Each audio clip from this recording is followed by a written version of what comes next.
Heil og sæl kæru hlustendur og verið hjartanlega velkomin í nýjasta þáttin af hlaðvarpinu með lífið í lúkunum. Ég átti svo innilega endurnærandi og dásamlegt spjall við hana Erlu Súsönnu Þórisdóttur sem er með töfrakistan.is og gaf út þakklætis dagbókina sem ég hef verið að skrifa í síðasta árið og kannski nefndi eitthvað tíman á nafn í einhverjum af þáttunum mínum. En þakklæti er eitthvað sem ég er sjálf búin að vera að reyna að tileinkja mér síðastu ár, sérstaklega á þessu ári. Og það er bara svolítið þannig að þegar maður iðkar þakklæti, þá er bara svolítið svona eins og að mæta á æfingu og bæta þolið sitt eða bæta styrkinn sinn eða hvað sem er. Maður þarf að iðka eitthvað til þess að verða betri í því. Og Erla fer mitt yfir það af hverju þakklæti skiptir máli, hvað gerist þegar við iðkum þakklæti og allt þetta. Þannig að því það er dásamlega skemmtilegt hlaðvarp spjall framundan. En talandi þakklæti þá langar mig sjálfsögðu að byrja því að þakka fyrir mína yndislegu samstarfsaðila sem eru Heilsuhillan, Spíran, Virkja og Þín fegurð. Og heilsuvara mánaðarins frá Heilsuhillunni er Nutrileng. Og Nutrileng er eiginlega bara lykillinn að góðri liðheilsu. Ef þú hefur verið að glíma við einhverja liðverki eða einhver svona óþægindi, þá mæli ég svakalega mikið með þessu bætiefni. Og ég tók þetta inn fyrir heimsmeistaramótið sem ég fór á í síðasta mánuði. Og ég er alveg vissum að það hefur hjálpað mér að halda mér meiðslalausri í alvöru og ég veit ótrúlega marga sem hafa gagnast að þessu bætiefni. Síðan er það Spíran sem er einn af mínum diggu samstarfsaðilum. Í september átti að vera síðasti mánuðurinn sem sumarsalat Heilsuhillu væri á matseðli en af því að það er bara svo vinsælt og hollt og næringaríkt og fallegt. Þá er það komið nýtt nafn og heitir núna bara Heilsusalat Erlu og verður því áfram á matseðil Spírunar. Þannig ég get glatt ykkur með því, ykkur sem hafa átt eftir að smakka það er ekki of seint. Þannig að kíkið endilega á Spíruna við tækifæri. Síðan er það Þín fegurð sem er snyrtistofa í Firðinum, í Hafnarfirði, á annarri hæð þar. Og þar taka þær alltaf á móti manni brosandi og svo hlýjar og gera mann sætan og fínan og þið getið fengið alls konar þjónustu þar, hvort sem það litur plokkun, augnháralengingar, húðmeðferðir, fótsnyrting, handsnyrting, nudd, bara you name it. Þá kíkið bara á þínfegurð.is ef þið viljið skoða það. Og Virkja. Virkja er markþjálfunar skóli sem að ég get ekki mælt meira með. Og ég ætla bara að hvetja alla að kíkja á virkja.is og ef þið eru áhugasum að skoða nám hjá þeim, vitið ekki alveg hvort þetta sé ykkur fyrir ykkur, þá getið þið bókað ykkur frítt 20 mínútna spjall við þau hjá Virkja til þess að fá að vita meira. Þannig að ég hveti ykkur öll þess að gera það. Og ég upplifi bara innilegt þakklæti til þessara fyrirtækja sem eru með mér að hliðalínu og hvetja mig áfram í því sem ég er að gera. Og það er það að færa ykkur þetta efni sem að þessir þættir eru. Þannig bara takk enn og aftur, Virkja, Spíran, Heilsuhillan og snyrtistofan Þín fegurð. Takk fyrir mig.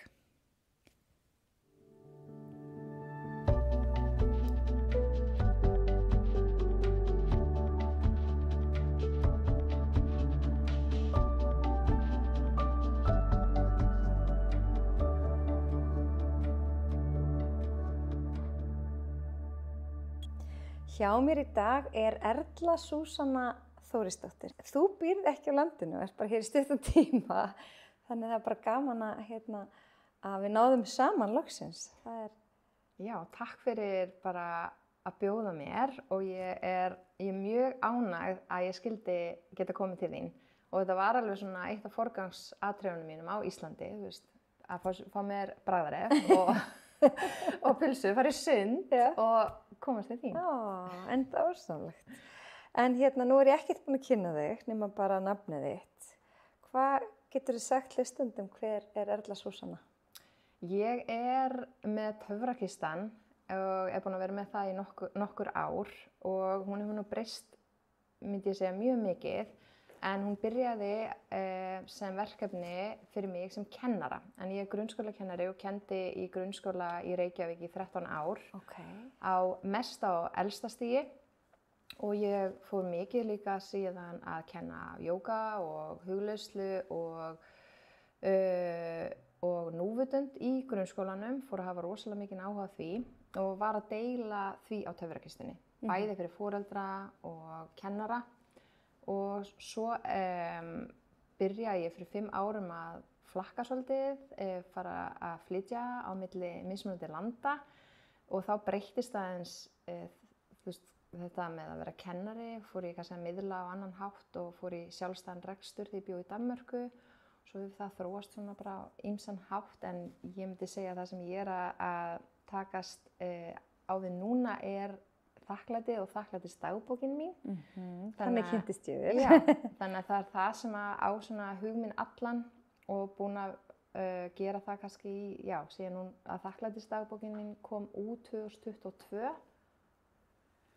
Svo ég móðir 3 barna, á orðið 2 unglingsstelpur og 1 gutta sem 7 ára. Og já, ég mjög fróðleiksfús manneskja, ég elska að læra, minnst gaman að takast á við áskoranir, þar að segja að reyna þess á mig og þessi lífstíll okkar að hafa verið að flytja svona til mismunandi landa, það henta mig mjög vel. En ég rosalega jarðbundin en líka svona fiðrildi. Og mér finnst bara, ég myndi segja að vera mjög lífsglöð, jákvæð og finnst ótrúlega gaman að grúska í og skoða hvað gerir lífið þess virði að lifa því. Æ, það sannlegt. Sko það kom til mín aðeins núna spurning bara með þessi mismunandi lönd. Hvað hefur svona hvert land skilið eftir hjá þér? Frábær spurning. Ég byrjaði á því að flytja til Katar. Og þar vorum við, ég og börnin vorum þar í næstu því hálft ár, maðurinn minn aðeins lengur. Hann þjálfari? Já, og það skildi eftir sig, fyrir að fyrsta vorum við mjög mikið saman, ég var mjög mikið með börnunum mínum, ég kendi þeim heima, elstu 2 stelpunum og litli guttinn var líka mikið með okkur af því að leikskóla kerfið þar allt annað en hér. Þau eru miklu minna á leikskóla og þannig að það var mikil samvera hjá fjölskyldunni. Það var auðvitað bara ótrúlega gaman að kynnast einhverju allt öðru.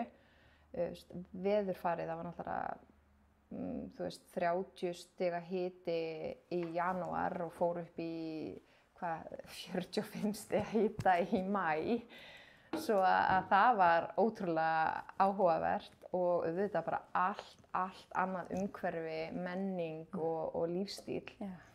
Þannig að það breikkaði svona svolítið, eða stækkaði sjóndeildarhringinn manns og við hefðum viljað vera lengur en það bara stoppaði og þá fórum við heim og þá fann ég virkilega að ég vildi halda þessu áfram. Það svona innsæið mitt sagði mig bara ferðalagi verður að halda áfram. Og þá fengum við tækifæri til þess að fara til Danmerkur og ég dönskukennari, þannig að það lá mjög vel við. Frábært. Og ég og maðurinn minn, sko, þegar við bjuggum í Danmörku þegar við vorum 20, og við vorum þar í tæpt ár, þá vissum við alltaf að við vildum prófa að búa aftur í Danmörku og þá með þegar við vorum komið með fjölskyldu. Þannig að þetta var svo skrifaði skýin, þangað eigum að fara. Og það var bara æðislegu tími og þá gerðist rosalega mikið hjá mér persónulega, þar að segja ég fór að í stað þess að fara bara þægilegleiðina og fara kannski að kenna í grunnskóla, þá ákvað ég að láta bara drauma mína rætast samhliða hans vinnu sem mjög tímafrek og að ég samt bara, ég ætla að hérna, prófa mig áfram líka með það sem að mig langar til þess að gera og ég er skapandi og ég er rosalega hugmyndarík og ég lét eiginlega bara allar hugmyndarnir mínar verða að verðuleika, að veruleika. En geggjað. Já, þannig að þar reyndar var þakklætisdagbókin tilbúin þá en hún síðan breyttist og ég gaf hana út sjálf. Ég fór að hérna, halda kennararetreat og líka retreat bara fyrir konur og hérna fór að vinna aðeins með þetta konsept veljan kennara og fór að halda hérna, námskeið á netinu fyrir kennara svo, sem að snýra því að hlúa þeirra veljan. Og ég fór líka í ilmkjarnaolíur og var alveg bara hugfangin af því. Ég fór okkur ráðstefnu í Portugal, ég er svolítið svona allt í einu mætti okkur ráðstefnu í Portugal hérna í ilmkjarnaolíum, svolítið skondið. Og hérna, já, og fór að kenna jóga, fór í 2 jógakennarnám, þannig ég var alveg bara, þú veist, ég var í ég var í rosalega mikillir sköpun og rosalega mikið bara að búa mér til, já, að vinna með það sem ég elska, en alltaf að kenna og miðla sem er svona á allan minn hug. Er þetta 2000 og hvað? Þetta er 2021. Já. Til, já, svo í 3 ár þá. Já. En þið litu COVID ekkert, það var kannski að verða búið þarna? Nei, það var þegar við vorum í Katar, þá var það alveg í gangi, en búið kannski þegar við fórum til Danmerkur, já. Og síðan hérna fórum við til Belgíu, en ég var í hálft ár ein með krakkana í Danmerku því að það gerist mjög hratt í þessum bransa sem maðurinn minn er í, þjálfarabransanum, þannig að bara kviss-bam-búm var hann bara mættur til Belgíu og við eftir í Danmörku. Og það var, þannig að þetta er ekki bara það að ég bý erlendis, það koma alls konar áskoranir líka og að sjálfsögðu var þetta er ekkert auðvelt en þetta eflir mann og hefur eflt mig og gert okkur sterkari fyrir vikið, svona að takast á við svolítið brekkur, þú veist, og komast yfir þær og líta svona yfir farin veg og virkilega sjá lærdóminn. Af því að það var ýmislegt í gangi og eins og hjá krökkunum mínum að miðjustelpan mín ég endaði á því að ég veit, ég má alveg ræða þetta, ég endaði á því að taka hana úr skólanum og heimakendinni í rúma 2 mánuði, þú veist, þá var ég ein með 3 krakka og var að heimakenna, þannig að þetta var mikið álag. Síðan förum við, þannig að það er bara mikill lærdómur. En síðan förum við til Belgíu og það var allt annað en ég hafði kynnst og mjög frábrugðið og ég var svolítið lengi fannst mér svona að ná áttum þar og þá þurfti ég að svolítið að segja skilið við það sem ég var búin að byggja upp í Danmörku sem var á fleygiferð og það auðvitað allt svona sem maður gerir sjálfur, það tekur tíma og ná svona einhverjum svona stabilitet. Þannig að ég þurfti svolítið svona bara að segja bless við það og að, já, svona aðeins að fóta mig upp á nýtt, auðvitað í nýju landi og allt það og bara athyglin öll á því að koma krökkunum inn í skólan og svona. Þannig að tók mér svona tíma að, þú veist, sætta mig við, þú veist, ok, hvað getur Belgía og ég var ekkert rosalega hrifin af landinu sem slíku. Hvað var það sem var svona rosalega öðruvísi? Ég bjó í mjög litlum bæ, alveg ótrúlega sem að heitir Kortrygg, rosalega lítill bær, það var ekkert þannig mikið að vera og ég var auðvitað ekki með tengslanetið mitt eins og í Danmörku. Og ekki tungumálið. Ekki tungumálið og ég ákvaða eiginlega, ég er rosa mikið svona tungumálamanneskja en eiginlega bara frá fyrsta degi þá ákvaða ég bara svona, eiginlega mér langar ekki að læra flæmskuna, þú veist, og einhvern veginn sé ekki tilgang í því og kannski líka það sem er svolítið magnað að nánast þegar ég fyrir fyrsta skipti í heimsókn til hans, að þá var hann farin til Belgíu, þá fann ég eitthvað svona tilfinningu, bara svona, þetta er eitthvað, eða svona eins og innsæð, bara svona, veit ekki alveg með þetta land. Og svo þegar ég bara lendi, fyrsta, þú veist, þegar við erum flutt, þá bara kom eitthvað svona rödd, þú verður ekki lengi hérna. Og þannig ég einhvern veginn vissi alltaf að þetta yrði ekkert rosalega langt, sem þetta varð ekki, þetta varð 1 ár. Og þannig að ég vildi ekki fjárfesta í því þó að læra tungumál sé alltaf mjög góð fjárfesting, en það tekur bara lengri tíma með svona ólíkt tungumál. Þannig ég bara, nei, ég tala bara ensku og þá auðvitað maður ekki alveg inn í hlutunum. Og svo var ég með annan fótinn í Frakklandi því að krakkarnir voru í skóla þar og langaði mig að læra frönsku heldur betur, en ég bara fann ekki tíman í það. Það var bara nóg að gera hjá mér, að sinna krökkunum og heimilinu og öllu því. Þú sagðir áður að við byrjum að taka upp það að verið 2-4 klukkutíma á dag í bíl. Já. Það er rosalega mikið. Það er rosalega mikið. Þannig að ég hafði ekki það mikið tíma til þess að ég byrjaði í ykkur frönskukennslu og svo var ég bara raunsæ bara, heyrðu, að ég á það til að ætla mér of mikið og ég verð bara að leggja þetta til hliðar. En voru þau þá öll í sama skóla í Frakklandi? Já, þetta er skóli sem er fyrir 3 ára til 18 ára. Já, vá. Ótrúlega, og þegar þú spurði mig að því hvað hef ég lært í mismunandi löndum, að því ég kennari sjálf, þá er ég algjör svampur á skólakerfið og núna er ég þá búin að fá að kynnast mismunandi skólakerfum í mismunandi löndum og núna í Noregi líka, þó við séum bara nýflutt þangað, að þetta er svo gaman að upplifa þetta í gegnum þau og svo er ég líka dugleg bara að sjá, heyra og spyrja og ótrúlegt hvað það er mikill munur og þannig ég hef lært ótrúlega mikið af því. Og skólinn í Frakklandi var framúrskarandi. Þetta var líka einkaskóli og það sem að þú borgar fyrir það, að borga fyrir börnin í þannig skóla, en algjörlega framúrskarandi skóli, en rosalega mikill agi og allt öðruvísi. Hvað er það sem er framúrskarandi? Bara kennslan eða? Það sem er framúrskarandi er, myndi ég segja aginn. Það er mikill agi, en þessi skóli á að vera svona mildur miðað við franska skóla. Er þetta þá samt agi með virðingu, þú veist? Ekki beint. Nei. Ekki alltaf. Nei. Það var alveg margt sem að kom kannski, að börnin mín komu heim og sögðu mig, eða mest kannski stelpurnar, sem að eitthvað sem kennararnir voru að segja eða gera, sem að maður alveg bara, já.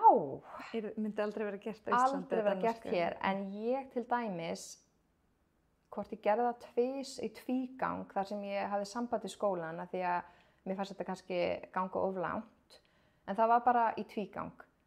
Að því ég reyndi frekar að undirbúa til dæmis stelpuna mína og reynda líka stráki minn, reynda að undirbúa, eiga þetta spjalli við þar, bara fyrir að fyrsta bara þakklátt fyrir það að þú sérst að nefna þetta, gott þú gerðir það og reyna að undirbúa hvernig þau geta tæklað þetta sjálf. Í staðinn fyrir að hoppa strax í bara síman eða þú veist, ég gerði það einu sinni með yngsta því þá kom hann niðurlútur heim og sagði við mig, mamma, kennarinn sagði að ég væri ekki að standa mig vel og ég gæti gert betur. Hann er 6 ára í 1. bekk. Og þar eru öll verkefni með svona 3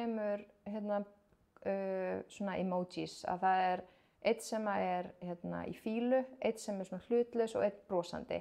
Og hann náttúrulega kunni ekkert í frönsku, þannig að hann fékk alveg oft fílukallinn. Og það eitt og sér fannst mér sem kennara og svo foreldri bara svona, já, þeir eru að venjast þessu. Já, ekki uppbyggilegt. Ekkert rosalega.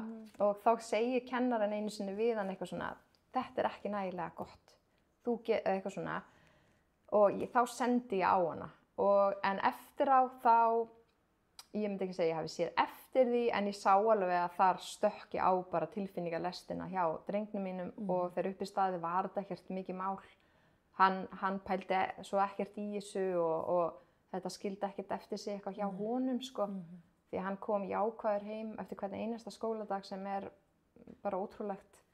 Þannig hann upplifði sig ekki sem eitthvað, hann væri ekki að standa sig vel, En síðan var mjög margt, þú veist að hjá stelpunni minni sem var þá framhaldsskóla stigi, þar var alveg ýmislegt sem að, þú veist, þar var alveg verið að hún vildi alls ekki koma of seint.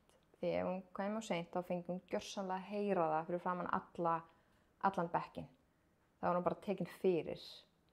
Og þannig að þetta varð allavega til þess að hún vildi aldrei koma of seint, en ég er ekkert hlynnt þessum aðferðum.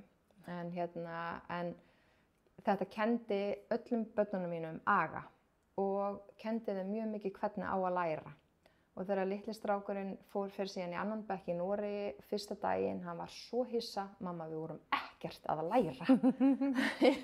Og ég bara, já, og hvað finnst þér um það? Ekki gaman, sagði hann.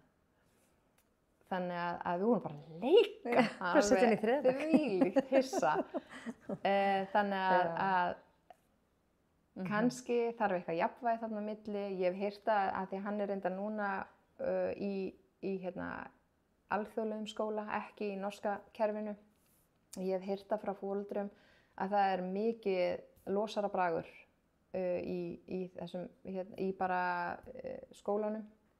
Krakkarnir fá svolítið bara gera það sem við vilja og vantar upp á aga og fleira, þannig að ég hallast meira að þessu franska. En það var alveg, þú veist, það var alveg svona merkilegt líka að upplega það á sjálfur mér hvað ég held svona pínlítið ego og mann kemur líka upp hvað ég elska þennan aga. En að sama skapi hvað ég elska hann mikið, þá líka hugsa ég, ok, kannski er þetta ekki það besta samt, af því að þetta er svona stjórnsemin, þú veist, að hafa allt svona einhvern veginn í einhvern kassa og allt á hreinu. Ég veit það bara að það fungera ekki allir krakkar í þessu kerfi. Nei, sko. Og líka ef þetta veldur ótta, að þor ekki koma seint af því að þá, það er heldur ekki góð tilfinning. Það er betra að hafa virðingu, það ég sýni virðingu með því að mæta réttum tíma. Algjörlega. En það er alltaf erfitt að kenna þannig aga, það er bara... Já, en svo elsta dóttir mín er núna komin í skóla í Noregi, sama nám, þetta heitir IB-nám, International Baccalaureate Degree. Það sem ég er að kenna. Já, ok. Og ég svo flott nám. Mjög. Ég vissi ekkert um þetta til dæmis áður en við flytjum til Frakklands. Og hún saknar alveg rosalega mikið agans og hún saknar bara, þú veist, agans og alls í Frakklandi, hvað þetta var, hvað kennararnir voru strangir. Já, ok. Af því þá fenguðu kannski bara næði til þess að einbeita sér að náminu. Já, og miðjan mín sem að hún er rosalega ánægð með sinn skóla, en hún nefnir þetta, kennararnir leyfa krökkunum að komast upp með svolítið mikið og ég sakna þess að það sé meiri festa.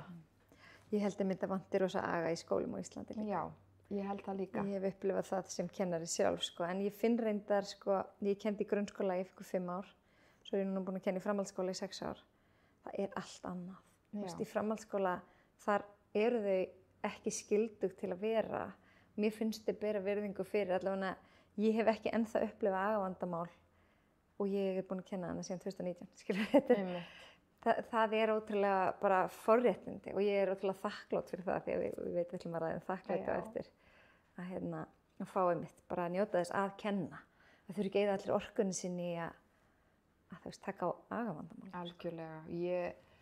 Ég hef brennandi áhuga ennþá á skólamálum og fyndi að ég var að keyra í sumarbústað í Grímsnesi og bæði leiðinni þangað og síðan þegar við vorum að leiðinni bæinn þá var að vera að ræða skólamál í útvarpinu. Og ég hugsaði, vá, en frábært að það sé verið að ræða skólamál og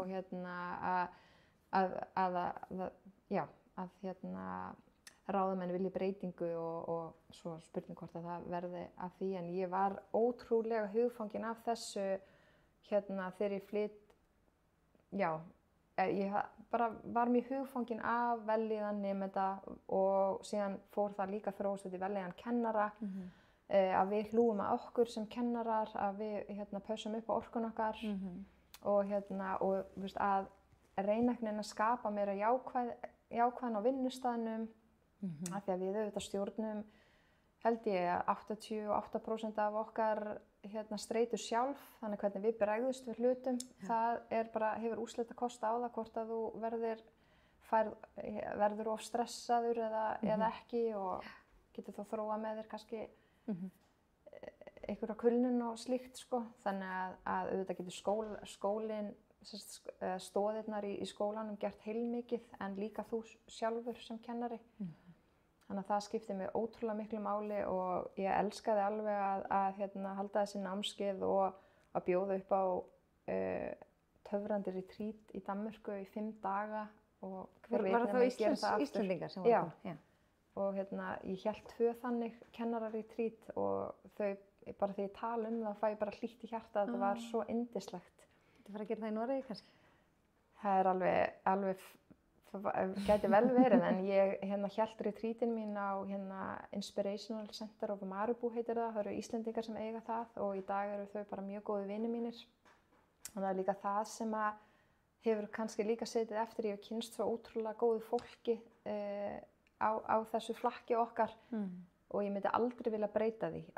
Bara því ég er að kynnast svo góðu fólki sem að munu vera vinir mínir til lífstíðar. Þannig að það er ég þakklát fyrir fólki sem maður hittir á leiðinni. Þó að maður auðvitað geta ekki verið í eins miklum samskiptum við vini sína og fjölskylda á Íslandi, þá er ég að kynnast svo mikið af fólki sem hefur bara breytt lífi mín, ég segja. Já, það er yndarsamlegt. En að því að þú gafst út þessa þakklætis dagbók og ég las einhvers staðar að hún hefði, það hugarfar þakklætis hefði gjörbreytt þínu eigin lífi. Hvernig, gætirðu kannski bæði sagt frá því og hvernig hugmyndin að bókinni kviknaði?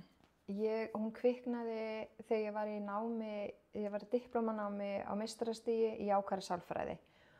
Og ég hafði verið að skrifa í þakklætis dagbók síðan ég var í kennaranámi í Jógavin hjá Ástu 2016. Þá bað hún okkur að skrifa 5 hluti sem við erum þakklát fyrir og 5 hluti sem okkur langar, svona þrá. Á hverjum degi? Já, í 9 mánuði og ég gerði það samskuðsamlega og ég fann alveg að það gerði mjög mikið fyrir mig að skrifa hvað ég væri þakklát fyrir og líka áhugavert svona hvað mér langar og stundum var það sama og stundum ekki. Og síðan kemur svona hlý á þessum leið og námið var búið, þá flosnaði aðeins upp úr þessum vana að gera þetta. Það er svona öðru hverju skrifaði ég og síðan í námið mínu þá fórum við að læra þakklæti og rannsóknir á bak við þakklæti og þá opnaðist alveg fyrir mig nýr heimur. Og bara áttaði mig á því bara já, það er búið að rannsaka þakklæti og það eru mjög góðar niðurstöður og já, þá opnaðist bara svona alveg nýr heimur fyrir mér og þá fór ég að lesa mér meira til ég fór að horfa á allt sem ég fann þakklæti, ég fór að hlusta á hljóðvörp þakklæti og ég var gjörsamlega heltekin. Og þannig að þetta varð alveg, já, örugglega einhverju leyti þráhyggja. Ég var bara svampur á þakklæti. Ég sagði við manni minn á einu mómenti, ég man eftir þessu, mér fannst mér svo þakklætisiðkun væri að fara að breyta heiminum og ég tel reyndar enn þann dag í dag að það gæti hjálpa til. Og bara allstaðar, það eru allir að tala þakklæti, þetta er allstaðar og hann sagði við mig, Erla mín, það er bara því að þú ert svo hugfangin að þessu, þú ert að veita þessu athygli, þá ert þú að sjá þetta allstaðar og það er einmitt svo magnað við þakklætið. Og það er líka það sem að breytti lífið mínu að því meira sem ég iðkaði þakklæti að þá sá ég moment og augnablik út allt sem ég gat verið þakklát fyrir. Ég var á tímabili svo þakklát fyrir sorphirðu fólki sem kom og tók alltaf þegar ég sá þau koma og taka sorpið, þá var ég bara út í glugga og mér langaði til þess að fara út og segja bara takk. En ég ákvaði að sleppa því, ég hefði kannski átt að gera það. Bara svona einhver atriði sem að tekur sem sjálfsögum hlut. Eins og þeir sem eru að moka snjóin og veitum það. Það er bara takk fyrir að vakna klukkan 4 til að moka svo ég komist út úr götunni. Já, þú veist, það er svona alls konar svona sem að fór að gerast. Ég fór að sjá svo marga hluti og auðvitað bara með því að lesa mér svona til og fræðast það sem er líka magnað og ég eins og ég segi, ég er lærdómsfús og ég þarf ekkert endilega einhverja staðreyndir hitt eða þetta. Mér finnst það bara ótrúlega gott og það er svona, jú, það hjálpar mér að fá áhuga svo ég, þú veist, þetta er eitthvað sem virkar og mér langar að prófa mig áfram með það. Þannig ég fór líka panta mér alls konar þakklætisdagbækur að utan og þar komu alveg í hrönnum inn dyrnar. Ég hefði alltaf haft svona dagbókarblæti, elskaði að kaupa með dagbækur og skrifaði mikið í dagbækur. Og núna fór ég svolítið að afmarka mig við þakklæti. Og það var alveg til nokkrar svona þakklætisdagbækur og ég skrifaði í þar allar og í námi mínu. Ég var sem sagt í launuðu námsleyfi í heilt ár. Af því ég var búin að vera að kenna sem grunnskólakennari í 10 ár og sótti og fékk það. Þannig að það var alveg frábær tími. Þannig ég hafði aðeins meiri tíma og átti mér alltaf svona stund á hverjum degi og skrifaði í þessar dagbækur. Og það fór líka að vera svo, það fór að vera svo góð svona sjálfsrækta stund fyrir mig. Ég var að hlúa að mér og þarna var ég orðin 3 barna móðir og þá auðvitað verður tíminn aðeins minni og þá var maður svolítið mikið í þessu hlutverki að gefa og þá var þetta svona tími líka fyrir mig til að skrifa. Og þá kviknaði upp svo hugmynd að því við áttum að velja ykkur lokaverkefni í skólanum að einfallega bara búa til íslenska þakklætisdagbók með öllu þessu sem að mér fannst virka vel. Að hafa fræðslu sem er í bókinni, svona fræðslu hamingju, þakklæti skrif, að hafa svona innblástur hvatningu í formi tilvitnana og síðan dagbókarskrifin sem eru alltaf eins alla daga. En ekki bara þakklæti, heldur líka hvernig líður mér til þess að taka stöðuna og bara svona aðeins, ok, hvernig líður mér? Ekki bara þeysast áfram í gegnum daginn og spyrja sig ekki, þú veist, hvernig líður mér og hvers þarfnast ég? Og þá kemur þessi punktur jákvæð staðhæfing eða mantra eða hvað það er sem eða ásetningur. Það finnst mér rosalega kröftugt að vera með eitthvað setningu, eitthvað orð sem að hjálpar manni að takast á við áskoranir eða hjálpar manni að kalla eitthvað inn í líf sitt sem maður vill. Ég er hugrökk. Já, þannig að út frá, þú veist, ok, hvernig líður mér? Segjum svo að ég er að fara að halda fyrirlestur eða, þú veist, fara í hljóðvarp eða eitthvað. Hvaða setning gæti hjálpa mér við að finna svona styrkinn minn? Það geti verið, ég er verðug þess að vera hér og tala við Erlu heilsugúrú eða ég er hugrökk og þetta er bara, það virkar ótrúlega vel. Og síðan er ég ætla að hlúa að mér og það getur verið, ég vil ekki að það sé enn einn svona tjekklistinn til að tjekka í. Ég skrifa mjög oft, þú veist, ég er með dagbókina fyrir framan mig. Ég er með mínu náttborðinu. Já, þú veist, hérna skrifa ég til dæmis bregðast við með því að vera hlutlaus eða með jafnvægi, leiðbeina og styðja, elska mikið, þú veist, svo getur verið hreyfing, setja mér mörk og öðrum og elska af öllu hjarta. Hérna er ég með að byrja að pakka. Þannig að, þú veist, þetta er drekka te, þú veist, þetta er. Já, ég held að algengasta setningi mín sé, ég ætla að næra mig vel. Já. Af því að það er svo margt að næra sig vel. Það getur verið andlega, það getur verið líkamlega, það getur verið félagslega, það er svo margt. Algjörlega. Og svo stundum bara setjum maður eitthvað svona skýrari lýsingu, en þetta er svo góð áminning. Þetta er það. Því ég ber ábyrgð á mér. Ég þarf að næra mig vel. Ég get ekki bara ætlast þess að þú gerir það eða maðurinn minn eða skilurðu. Algjörlega. Þannig að þetta er svona, myndi ég segja, frekar svona eins og hlaðborð sem að þú býður þér upp á. Og auðvitað skiptir það aðeins máli hvort þú skrifar á kvöldin eða morgnana, en þú veist hvernig ætla ég að hlúa að mér í dag? Og það getur hreinlega verið, þú veist, ég hef líka skrifað í bókinni bara fyrirgefa. Þannig að ég ætla að fyrirgefa, þú veist, í dag. Þannig ef það er eitthvað sem gerir eitthvað mistök, ég ætla ekki ég ætla að fyrirgefa manneskjuna, það má gera mistök. Það þarf ekki að vera, ég ætla að, þú veist, fara í 60 mínútna jógatíma eða ég ætla fara upp fjall eða eitthvað slíkt. Þetta má bara vera, og ef þér tekst þetta ekki þá það allt í lagi. Þetta bara svona hlaðborð af ykkur sem þú getur tekið af. Og síðan kaflinn takk fyrir. Þannig í staðinn fyrir að hafa, og þannig var upprunalega bókin. Ég var komin með bókaútgefanda, ég var búin að skrifa undir samning og hún var að koma út þegar hún var alveg tilbúin þegar ég flutti til Katar. En síðan að því ég flutti til Katar þá ákveðum við að setja smá stopp á það. Og svo þegar ég flutti til Danmörku, kom heim og flutti svo til Danmörkur, að þá vildi forlagið, það vildi helst að ég væri búsett á Íslandi til þess að geta markasett bókina betur og eitthvað slíkt. Þannig að þá bara bað ég að losa mig og þá var tekið vel í það og hún breyttist alveg rosalega mikið. Þá var ég með, ég þakklát fyrir, en svo breyttist það í takk fyrir að því ég fór á námskeið hjá Apríl Smáradóttur og það námskeið sem hún reyndar ekki að bjóða upp á núna veit ég, breytti algjörlega leiknum fyrir mér. Þetta var svo öflugt 4 vikna námskeið að þá fór ég að hrinda öllu í framkvæmd sem ég vildi og meðal annars bókinni. Þannig og hún var með í einni huglistinni sem hún fór í gegnum með okkur, þá var hún með takk fyrir. Og þessa huglislu hlustaði ég á hverjum einsta degi í mjög langan tíma og út frá því kom þessi hugmynd að skrifa takk fyrir, að því þá var þetta að skrifa í miklu meira flæði og í raun og veru líka að kalla til þín. Þetta svona eins og einhver mantra, takk fyrir andardráttinn.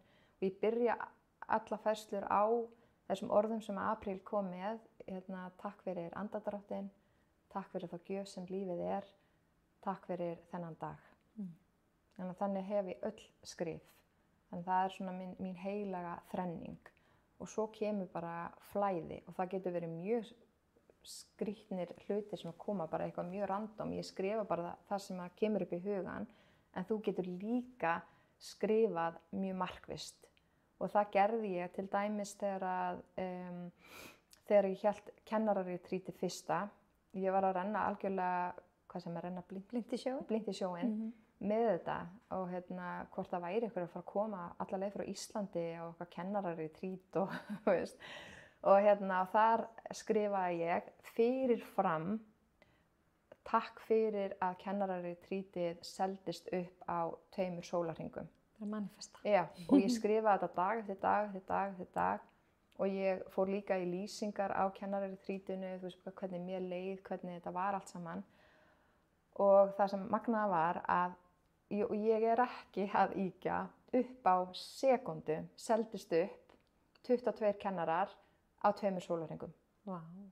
Og tilfinningin, þó þetta sé raun og veru bara lítill hlutur, þú veist þannig, að manifesta þetta, ég man ennþá eftir þessu, ég svona trilltist heima um mér, ég trúði þessu ekki og hvort ég byrjaði bara að hoppa og ég var bara, ég var í svona pínu geðshræringu, ég trúði þessu ekki, þú veist, og þannig að það var mjög, mjög skemmtilegt. En allar þessar rannsóknir sem hafa verið gerðar þakklæti, hvað segir þær? Af hverju þetta svona mikilvægt? Það var ein rannsókn og sem ég líka þegar ég fór í gegnum hana, hún heitir Counting Blessings versus Burdens, an experimental investigation of gratitude and subjective well-being in daily life. Og það Dr. Robert Emmons meðal annars sem framkvæmdi hana og hann svona þakklætisgúrú í heimi jákvæðrar sálfræði. Og þar voru 3 hópar, þetta var 2003, þannig að þetta svolítið síðan. Og einn hópurinn skrifaði hvað hann var þakkláttur fyrir, einn hópurinn skrifaði erfiðleika og einn hópurinn bara svona hlutlaust, bara eitthvað. Og það sýndi sig að þessi hópur sem skrifaði hvað þeir voru þakkláttur fyrir og það var bara minni með 1 sinni til 2 í viku, það var ekkert oftar en það. Þeir sýndu 25% aukningu í hamingju. Wow. Bara okkur svona spurningalistum þá. Já.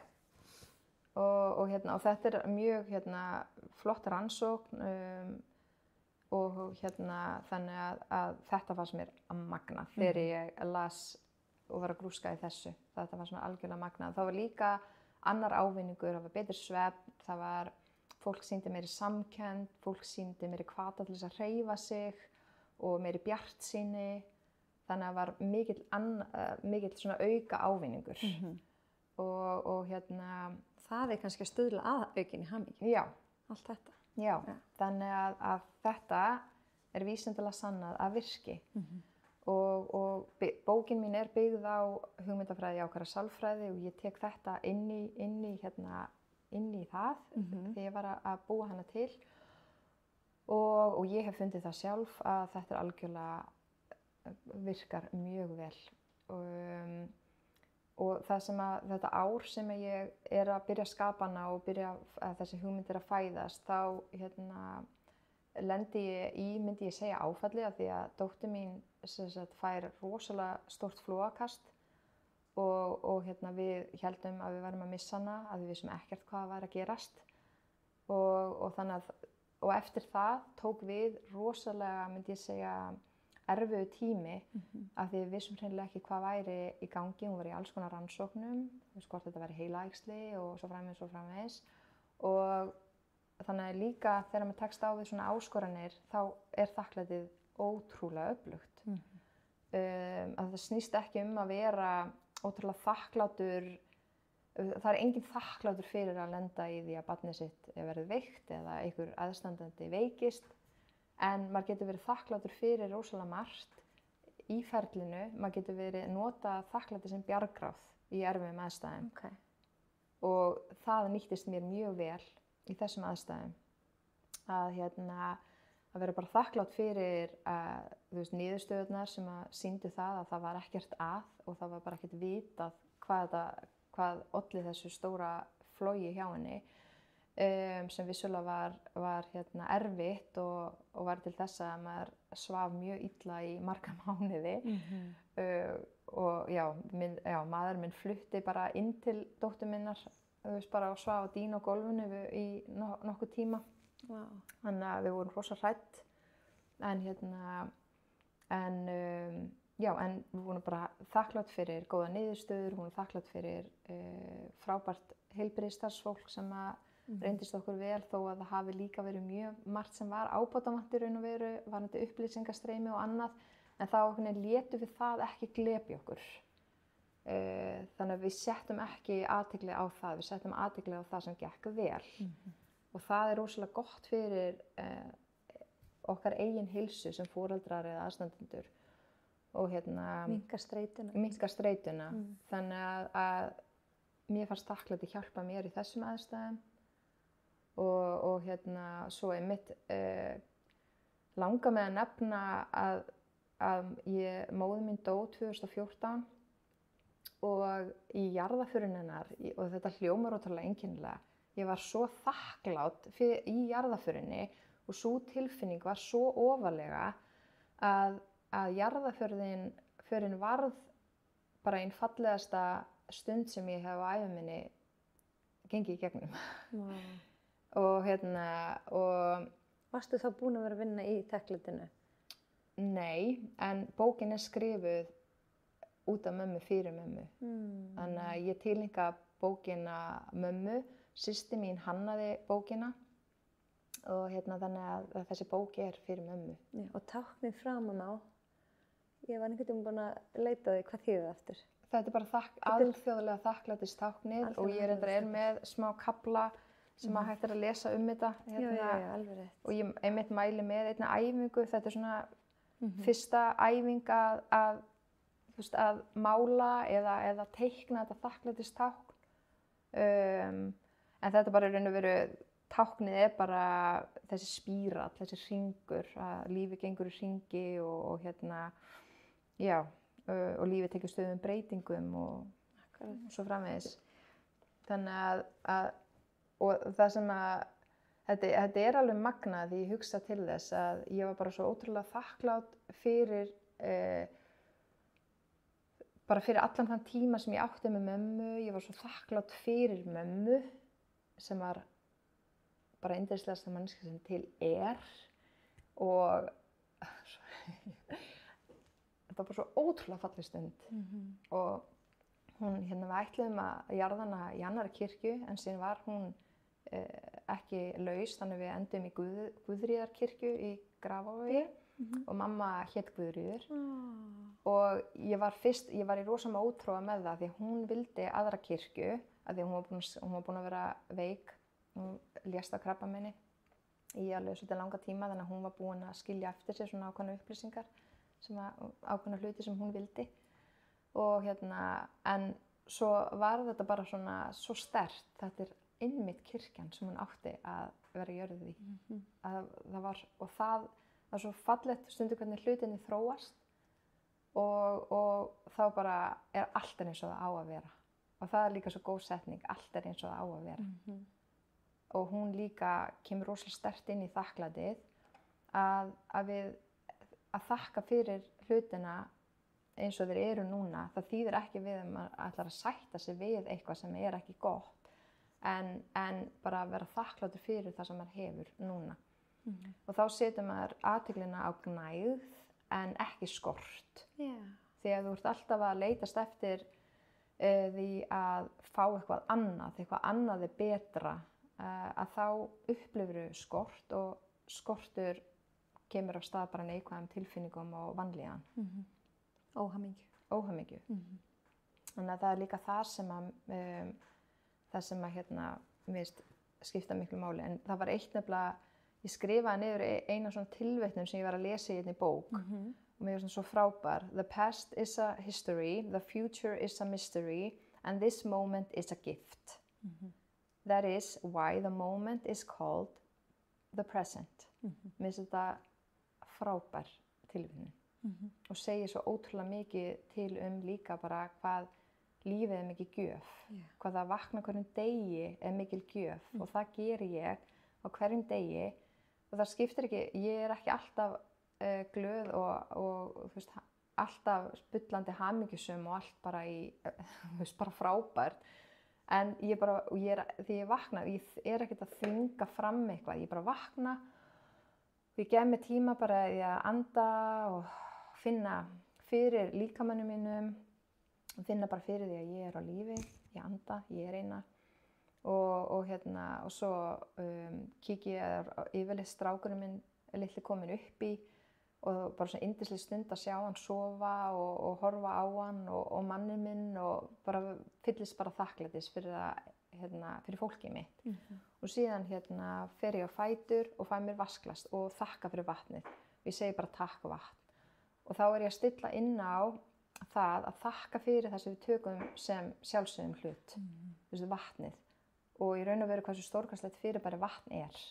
Veröldin okkar, við erum auðvitað stórum parti búin til úr vatni, þetta er bara svona magna fyrirbæri, vatn og síðan trítla ég út, fer úr sokkunum eða ef ég er berfætt og jarðtengi mig. Finn fyrir jörðinni, finn fyrir kraftunum í jörðinni og baða út höndunum, anda inn og baða út höndunum, horfi upp til himins og segi takk fyrir þennan dag. Þannig að ég er að með með líkamanum er ég að opna fyrir tækifæri, ég er opin fyrir því sem koma skal og tek því með æðruleysi og að sama skapi finnst mér að heiðra lífið, ég er að heiðra eitthvað æðra.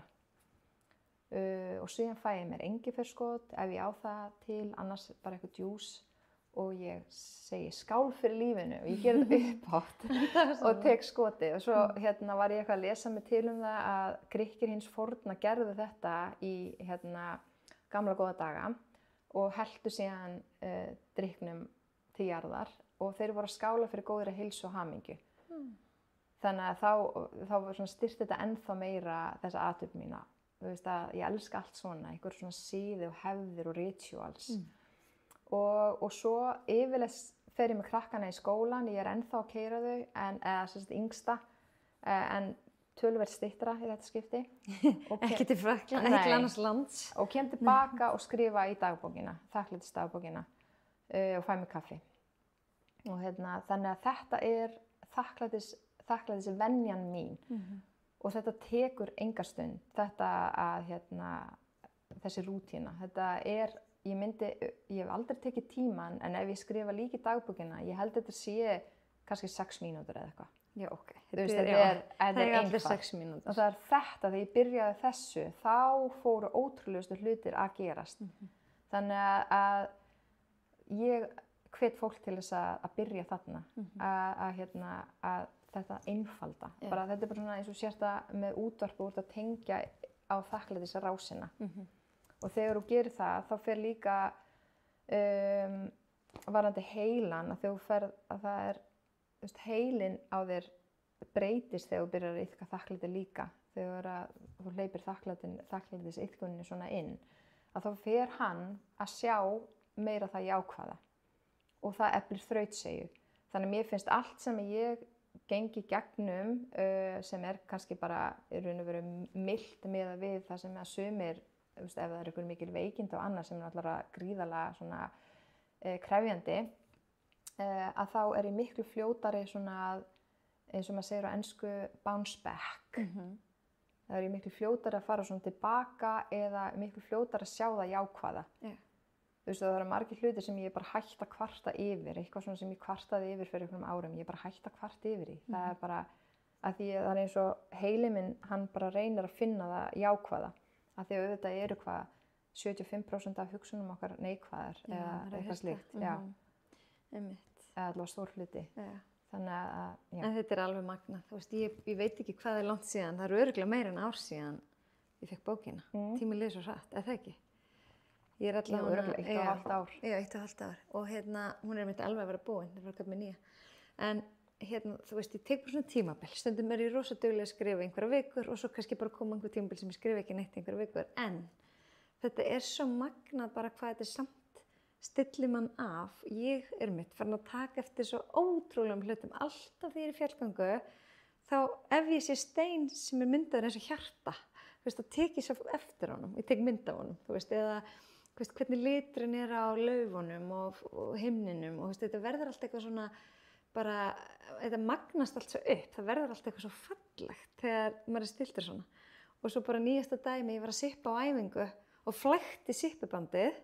Þú veist, maður hefði getað pirrast yfir því, en ég var ekkert að því, heldur hallaði mig eitthvað svona fram, var eitthvað þreytt og þá myndaði sippubandið mitt svona hjarta í kringum fæturna. Og það var eina sem ég tók eftir. Og það bara svona, ok, heldum áfram. Þetta er svo geggjað því ég elska þetta svo mikið og að því að þetta er það sem að fór líka að gerast svo mikið hjá mér að ég myndi alveg segja að ég hef alltaf verið svolítið svona spiritual, ef við notum það orð. Ég hef alltaf haft rosalega mikinn áhuga á því, en ég vil reyndar að meina að við erum öll spiritual. Þú veist, bara það sem að við gerum dagsdaglega, þú getur iðkað svona andleikleika, bara, þú veist, þegar þú ert bara inn á heimilinu þínu og gera eitthvað venjulega hluti. Og svo ég gerir mikið af þessu að ég er rosalega mikið út í náttúrunni og það byrjaði svolítið í Danmörku. Ég fór mjög mikið inn í skóg þar. Og það er svo mikil næring í því að fara út í skóg og þar geta gerst mjög svona dularfullir hlutir. Það er að segja að það getur komið til manns alls konar ef maður er opinn fyrir því og þar fæ ég oft mín bestu svör en það er ekki, og hugmyndir, en það er ekki af því að svörin er að finna einhvers staðar í náttúrunni, þar að því svörin eru nú þegar hjá þér. En þegar þú ferð í náttúrulegt umhverfið, þú ferð í eitthvað sem þú elskar að gera, þá opnast fyrir það. Þá tengist þú betur þér og þegar þú tengist betur þér, að þá kemur eitthvað stórkostlegt til þín. Og bara eins og bara eitthvað svona sippubandi eða ég hef ekki verið dugleg að fara í líkamsræktina eða ræktina og svo fór ég daginn og á leiðinni heim að þá var einmitt hjartanlega laufblað og ég bara, þetta er táknum að the universe er að segja love yourself, þú veist, og bara, geggjað hjá þér að fara. Og svo reyndar næsti ég fór og þá lendi ég í því að vera föst fyrir aftan trukk í 20 mínútur. Þannig ok, hvað verður að reyna að segja mig þarna og ég vera lengur í ræktinni og þá bara fer maður að hlæja. Þú veist, þetta er ógeðslega gaman að opna á þetta. En hún Dóra Guðrún sem kennir jákvæðu sálfræðina, hún kom einu sinni í viðtal og þá var hún aðeins að tala eitraða jákvæðni. Hefur einhvern tímann eða einhver rannsóknir sem þau lesið, þú veist, að þeir sem eru að tala svona mikið þakklæti, það gæti snúist í andhverfu sína? að mann finnist maður eiga að vera þakklátur, skilur hvað ég við? Já, Það getur verið algjörlega. Ég hef svo sem ekki mikið lesið mér til það og ég held í raun og veru að þú getur ekki talað svona andstæðin við að vera þakklátur eða vera vanþakklátur, en það í raun og veru það meira að ef ég til dæmis myndi koma til þín með eitthvað gjöf og þá ég að gefa hana í raun og veru skilyrðislaust, en kannski vankanturinn ef ég ætlast til þess að fá okkar tilbaka eða fá okkur viðbrögð, sérstöku viðbrögð frá þér, þá ég með ákveðnar væntingar og þá í raun og veru það ekki svona hreint þakklæti. Heldur ég gef þér gjöf vegna þess að mér langar til þess að gefa þér gjöf. Jú, ég fæ alveg líka fæ eitthvað veljan við að gefa gjöf, en fyrst og fremst ég að gefa gjöfina skilyrðislaust til þín og án þess að vilja fá okkar tilbaka. Og eins og ég var að tala um áðan var þetta áskoranir að það snýst ekkert að neita erfiðleikum heldur og að allt sé fullkomið, en að geta verið bara svona þakklátt samhliða áskoranum og ég held maður finni það alveg þegar þetta ekki einlægt. Þannig en við getum þjálfað okkur upp í þakklæti, það bara vísindalega sannað og það bara alveg eins og við getum þjálfa líkamann okkar, þá getum við þjálfað okkur upp í að vera jákvæðari og svo kannski einhverjum sem finnst það pirrandi ef maður alltaf að líta björtu hliðarnar og alltaf rosa jákvæður, þá það ekki minn vandi, heldur vandi fólksins og þá í raun og veru kannski sá sem að ef þetta pirrar mig, þá það tryggir eitthvað mig og yfirleitt það svolítið svona að vera að benda til þess hjá þér að þú kannski innri sár sem þið vanti þetta hjá hinni manneskjunni. Þetta í raun og veru það sem ég þrá að vera jákvæðari og þá getur það, ef fólk fattar það, að þá getur það orðið til þess að lífið þeirra verða betra því að það hugsa, ok, ég ætla að læra þessari mannesku hvað hún að gera, og nota þetta grósku hugafar í stað þess að hugsa þetta á svona neikvæðan hátt. Nota þetta sem fyrirmynd. Þannig að, já. Það ekki.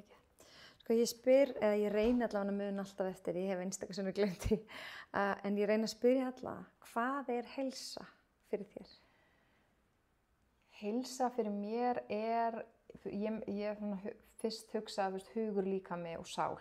Og þú þarft að hafa þetta allt, þetta svona heildræn heilsa, en svo í dag komið fjármála heilsa, stafræn heilsa og alls konar, en mér þetta svona hugur, líkam og sál, auðvitað, svo fyrir mér að vera heilsuhraust, með heilsuhraustan líkama kannski annað fyrir þér, þú veist, og mér finnst að þetta með sálina mikilvægt, að við séum að næra sálina, að við séum ekki að gera það sem að einhver annar ætlast til af okkur, sem samfélagið ætlast til af okkur, heldur að hlusta á hvað vill sálin mín.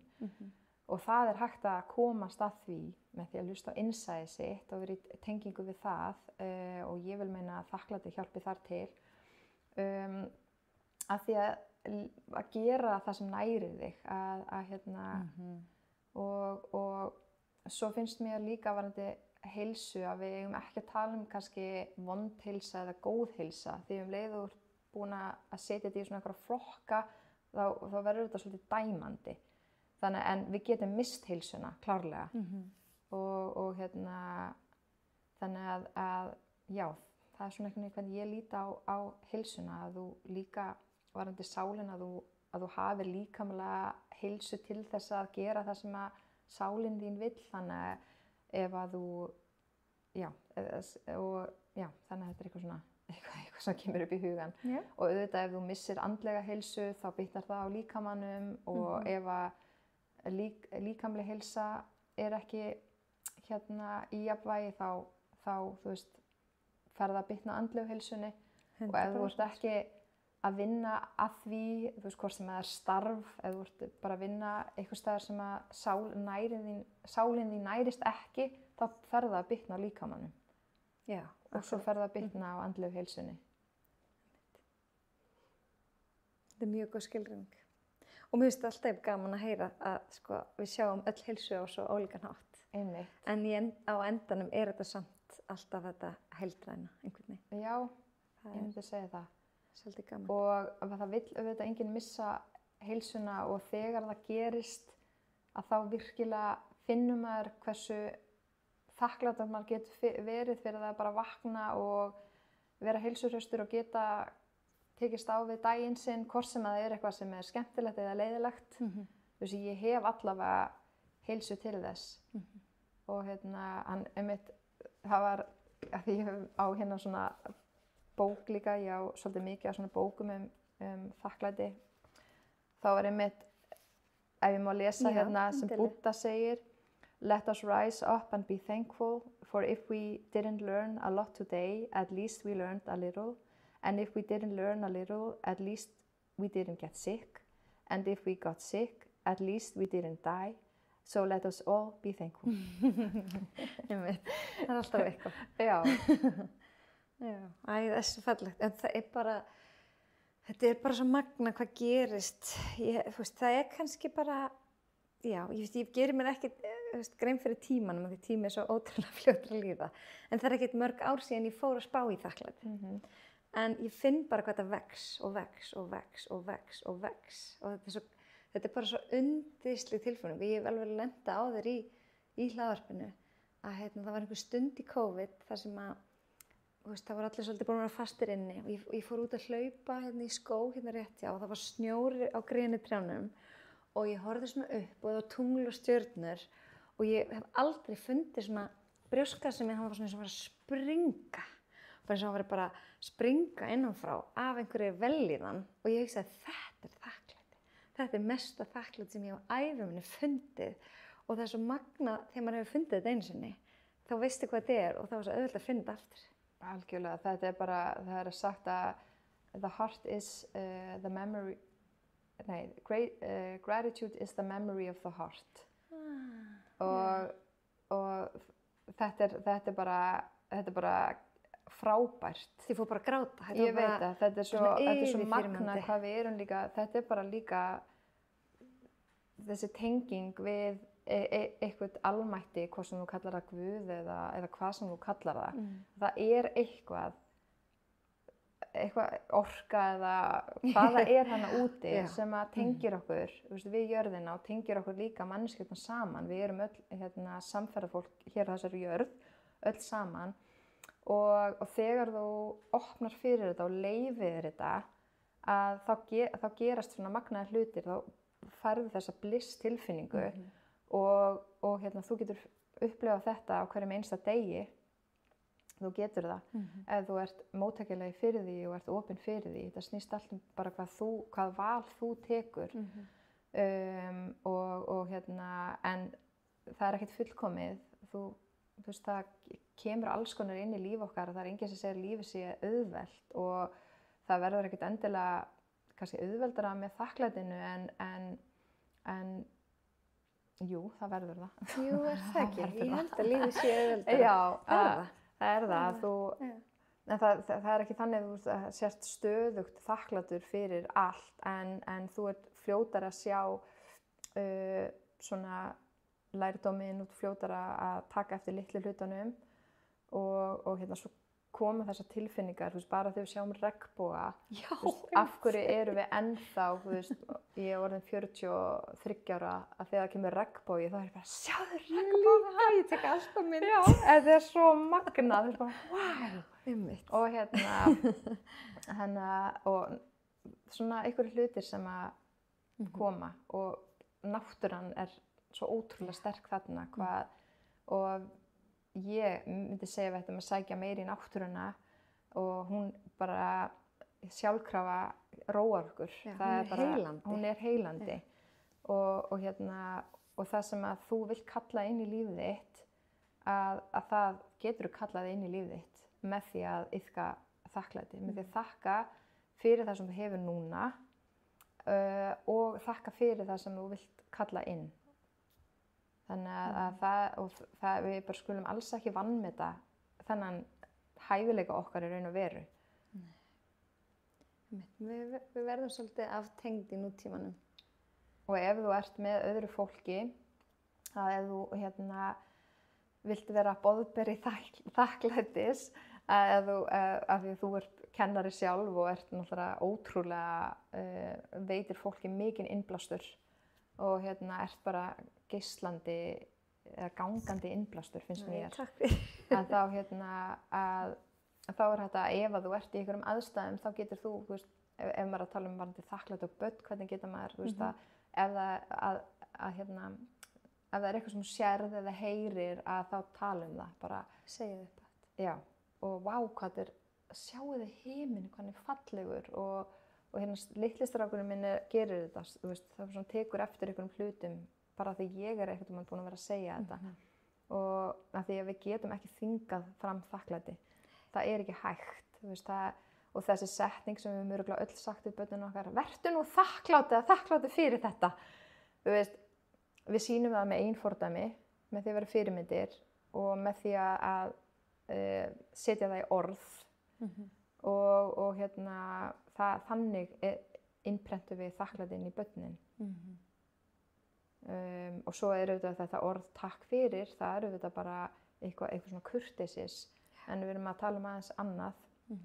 Og þakklætisdagbókin, ég hannaði hana til þess að hjálpa fólki að byrja sína þakklætisvegferð. Þó hún sé löngu byrjuð, að því við vitum öll hvað þakklæti er og við vitum öll að það er eitthvað jákvætt og gott, en þú getur iðkað þetta sem bara eins og þú farir í ræktina eða hvað þú gerir. Og hún hjálpar þér að setja þetta í vana. Þannig að við þurfum oft bara eitthvað svona verkfæri til þess að koma okkur af stað. Stundum er nóg bara að sjá dagbókinn á náttborðinu, þó ég skrif ekki eins nýjana. Já. Þá kveikir það er þakklæti. Hvað var ég þakklátt í dag?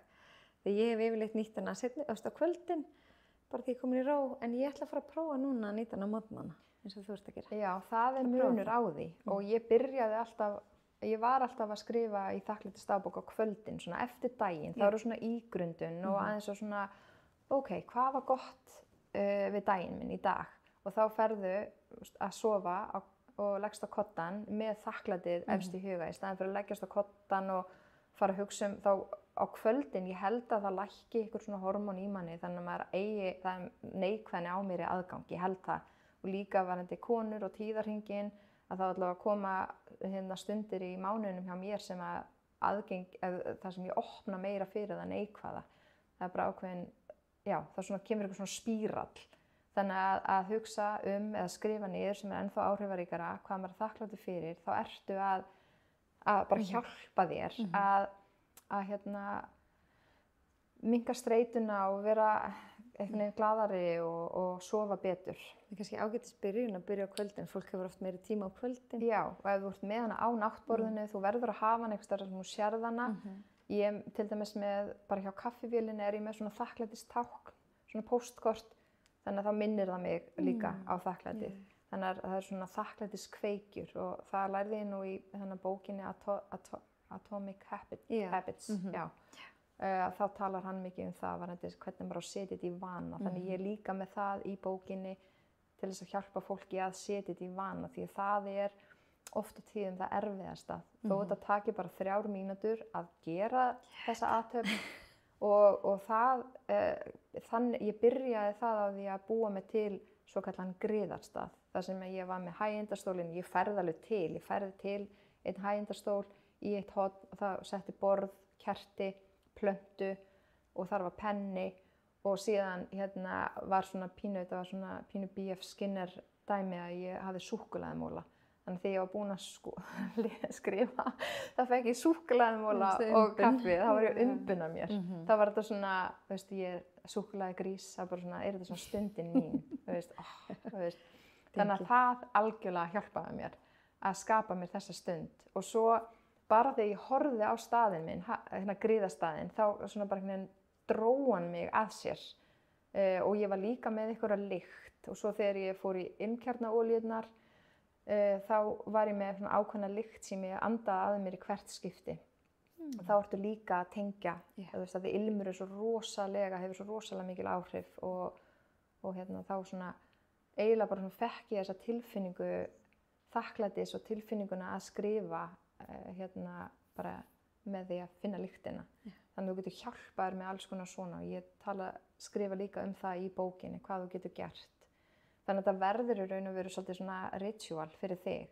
En í morgun skrifaði ég, þú veist, þá var strákurinn minn að horfa á það alversta, YouTube. og já, dóttir mín var að vakna og við erum í lítilli íbúð og maðurinn minn var að hella upp á kaffi og eitthvað, þú veist, það var mjög mikill erill í gangi. En þú veist, ég skrifa á hverjum degi. Það þarf ekki. En og sama hvað þá skrifa ég á hverjum degi. Ég bara gef mér hennar tíma. Þannig að það er ekki alltaf hægt að búa til eitthvað rosa krúsidúllu stað og allt, þú veist, bara eitthvað halleluja. En og já, þannig að svo getur þú búið til alveg svona bara moment fyrir þig þar sem þú bara, ok, á 50-dagskvöldið ætla ég að búa mig til hálftíma stund þar sem að ég gera eitthvað fallegan stað, ég kveiki á kerti, ég geri mér eitthvað te sem kannski betra á kvöldin heldur en kaffi og kannski eitthvað smá svona súkkulaði og eitthvað. Svo ætla ég að gera hugleiðslu og ég ætla bara að taka mér 5 mínútur í það að bera handáburð á hendurnar mínar og bara í núvitund og svo skrifa ég þakklætisdagbókina. Og gefa mér kannski bara svona smá tíma í bara að vera, án þess að þurfa alltaf að vera að gera. Bara að sitja með sjálfri mér. Þannig að það er svo margt sem við getum gert sem að kostar ekki neitt annað en ákvörðun. Og er hugræn hvíld? Algjörlega. Þurfum öll á að halda. Algjörlega. Þannig að mér finnst bókin líka svona hafa hjálpað mér í því að svona búa mig til svona stund fyrir mig. Mér finnst líka rosa gott að fara í göngutúr og stundum tek ég bara svona smá þakklætisgöngu. Þó sé ekki nú bara 10 mínútur á göngunni sem er þakklætisgangan og svo bara get ég hlusta á hljóðbók eða hlusta á náttúruna eða eitthvað. En mér finnst, þú veist, þá bara svona markvisst fer maður út og er að hugsa hvað maður er þakklátur fyrir. Og hvað er það sem maður er þakklátur fyrir þegar þú ferð í göngutúr? Einmitt, góð spurning. Það er svo misjafnt frá degi til dags. Það er einhvern veginn, það er svo ótrúlegt. Einn daginn kemur eitthvað og annan daginn annað. En þegar maður er úti þá er það náttúrulega rosalega oft náttúran. Alveg svakalega oft náttúran. Og svo bara eitthvað sem er í gangi í lífinu. Þú veist, það þarf ekki að vera eitthvað stórt. Það eru oftast litlu hlutir. Og mér finnst það líka, með þakklæti tengist líka, mér finnst þakklæti og núvitund haldast í hendur. Vegna þess að ef að þú ert ekki meðvituð eða meðvitaður og ert in the present moment, oft betra að nota þessi ensku orð, að þá getur síður séð allar gjafir lífsins. Því það eru gjafir alltumlykjandi allstaðar. Hvert einasta augnablik er gjöf og það er þannig. Og það er einn sem ég kynnti mig mikið, hann er látinn núna, hann heitir Róbert Steindl Rastl, ég segi þetta örugglega ekki rétt, að hann var benediktarmunkur. Hann talar rosalega mikið þakklæti og hann talar stopp, að stoppa og staldra við mikilvægt. Þetta er bara eins og þú ferð og ert að fara við götu. Þú stoppar, staldra við, þú skoðar og svo ferðu áfram. Þannig að þetta er líka gott að hafa í huga varðandi þakklætið, að stoppa og staldra við, skoða og svo halda áfram. Og það er náttúrulega með náttúruna að gefa sér tíma í að skoða og þú veist þegar blómin fara að blómstra á sumrin og haustlaufin og þú veist hver árstíð hefur að geyma svo, þú veist við getum verið mjög upptekin að því að vera bara að skoða og dásama og en það er bara allt of mikill hraði og við erum allt of mikið að keyra á sjálfstýringu. Og þannig að þakklæti kennir okkur líka að staldra við, að stoppa, hægja á og taka eftir því sem raunverulega skiptir máli.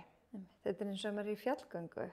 Það er svo mikilvægt að stoppa af og til, bara anda, snúa sig við og horfa hvað maður er í alvörinu komin hátt og langt og sjá bara fegurðina í, þú veist, umhverfinu.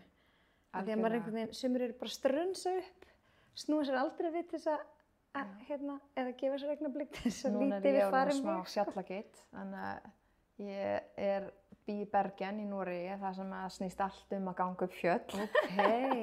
Það alveg, og þú myndir elska að vera hana.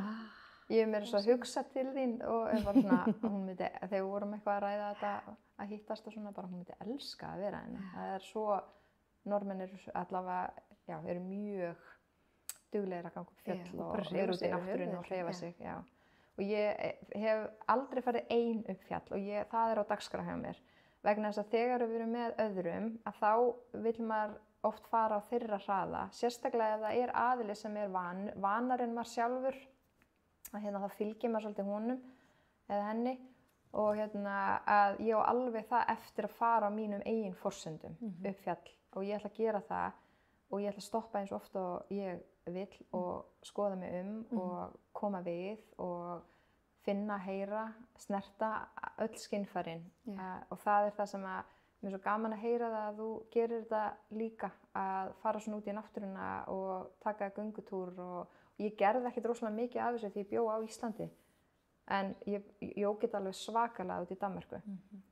Og fara í svona skógarböð, þar sem maður bara að taka allt inn og einhvern veginn að upplifa með öllum skynfærunum og vera ekki með neitt í eyrunum, heldur bara að vera með þér. Af því að maður rosalega gjarn á því að alltaf nýta tækifærið og hlusta á þetta. Ég oft sögum það líka, sko. En svo hlusta ég líka á tónlist og ákveðna tónlist, svona byrja á því að vera bara með sjálfri mér og svo eða byrja á því að hlusta okkur á tónlist svona til að gíra mig upp í svona eitthvað svona töfrandi. Ég setti sko inn í story bara í vikuna held ég. Þá var ég að ganga kringum Vífilsstaðavatn, minnst það rosalega notalegur hringur. Hann bara alveg svona passlega langur og sléttur og maður getur bara valið, ef ég hef hálftíma þá get ég farið 1 hring í kringum vatnið, ef ég hef klukktíma get ég farið 2. Og ég hafði svona aðeins auka tíma kortir eitthvað, en ég ákvað að fara upp stíg sem var svona aðeins til hliðar við vatnið og hann var rosa brattur, ég var bara búin að gleyma því. Og maður bara einhvern veginn fer áfram og þá akkurat stoppaði ég og leit við og bara fegurðin, það var einmitt regnbogi og þá hugsaði ég, vá, bara í lífinu almennt gleymum við svo oft að sjá hvað við erum komin langt. Klárlega. Við gleymum svo mikið að snúa aðeins við, staldra aðeins við og bara lítið við farum veg, bara vá hvað ég er komin langt í lífinu, vá hvað ég er búin að þroskast mikið, vaksa mikið. Þetta frábær punktur og þetta einmitt það sem ég finnst þakklætið líka að kenna manni, að það að líta yfir farin veg og það einmitt ég er með svona aukaverkefni líka í bókinni. Og það þakklætið líka í erfiðum aðstæðum og svona líta tilbaka, þarf ekkert alltaf að vera í erfiðum aðstæðum, en einmitt að líta tilbaka og svona hugsa hvað ég get verið þakklátt fyrir og hversu, svona persónulegur þroski. Mér finnst það líka eftir ég byrjaði að iðka þakklæti, þá fannst mér eins og að það hafi hjálpað mér í því, einhvern veginn að vera bara betri manneskja og betri útgáfa af mér og ekki gleyma því og sérstaklega líka með börnin manns að líka hugsa það, þú veist, að hvar þau eru komin og hvað þau hafa tekist á við mikið og hvar þau eru í dag með við kannski fyrir 1 ári eða 2 árum, kannski eitthvað sem þau eru að takast á við og að því að þau endilega, við þurfum líka að hjálpa þeim að taka eftir svona hlutum og að hrósa og að svona ýta undir það, efla þau með því að tala um það. Nákvæmlega. Vá. Og það gerir ég mikið líka ég skrifa líka rosalega mikið í bara venjulega dagbók. Og núna er ég í svona verkefni að skrifa hverjum einasta degi 3 síður. Wow. Það kallast The Morning Pages. Pages, ég hef talað um það. Já, The Artist Way, ég er að lesa þá bók. Og mér finnst bara svo gaman að gera alls konar svona, ég er alltaf með eitthvað svona í gangi. Og ég lærði þetta í heilsumarkjálfa náminu, þá lærði við morgunsíðurnar. Já. Og svo kom hann Guðbjörn, ég man nú ekkert nú með hvað þátturinn var, hann var að tala um þetta. Já. Þannig að skemmtilegt að þetta komið upp aftur, gott að minna fólk á þetta. Já, þetta er ótrúlega magnað. Núna er ég búin að vera að gera þetta í smá stund á hverjum einasta degi Og þetta líka alveg, jæja, skrifa 3 blaðsjur, það ekkert mál fyrir mig. Ég get skrifað, ég elska að skrifa og en að finna tíman í það kannski annað. Þú veist, ég hef tekið hennar stundum með mér í bílinn og þá allavega skrifa því ég fæ lausa stund, þú veist, eftir skutlu eða eitthvað slíkt. Því ég bara að ætla mér að gera þetta, að því að ég veit að þetta hefur góð áhrif og þetta líka bara svo áhugavert að pæla í. Þetta pínlítið svona eins og opna bara svolítið svona hugamanns og hvað ert þú að setja athyglina á.